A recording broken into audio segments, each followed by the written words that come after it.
అత్తయ్య ఇంకో 2 నిమిషాల్లో బయలుదేరదామే.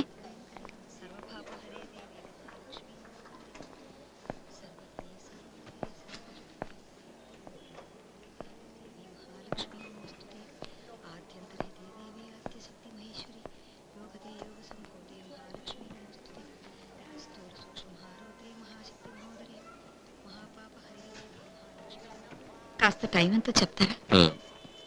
7:30 అమ్మా.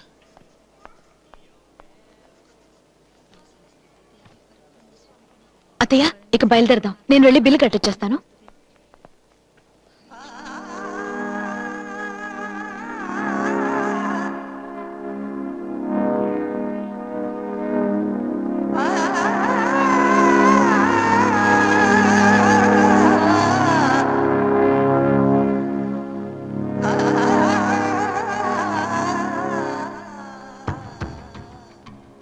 మీరు లేదు, వెల్లింగ్టన్ మిలిటరీ కాలేజ్ గురించి ఆర్టికల్ రాయిపోతున్నాను.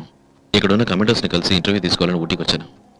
అత్తయ్య మిస్టర్ కార్తిక్ అని బాంబే ఇండియన్ ఎక్స్ప్రెస్ లో పనిచేస్తున్నారు. వీరు మా అత్తయ్య గారు. నమస్కారం అమ్మా. నమస్కారం. ఇప్పుడే వీరిని టైం ఎంత అని అడిగాను. ఎలా ఉన్నారు?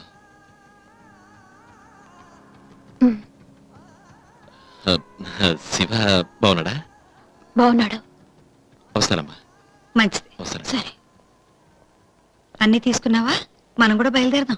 అత్తయ్య ఇప్పుడు మాట్లాడి వెళ్ళారే, వారి భార్య చనిపోయింది ట్రైన్ యాక్సిడెంట్ లో. మీ అబ్బాయి పోయినా అదే ట్రైన్ లో.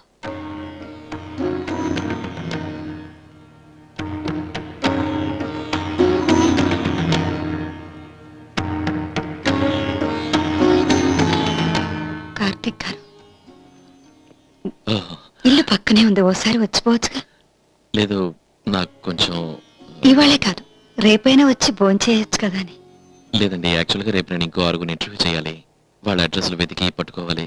ఒక్కొక్కరిలో ఒక్కో చోట. టైం చూస్తే చాలా తక్కువగా ఉంది. సో నెక్స్ట్ టైం వచ్చినప్పుడు తప్పకుండా వస్తాను. నా కొడుకు పోయిన ఆ ట్రైన్లోనే మీ భార్య కూడా పోయిందట కదా, చిత్ర చెప్పింది. ఈసారి వస్తారుగా? వస్తాను. వెళ్ళొస్తానండి.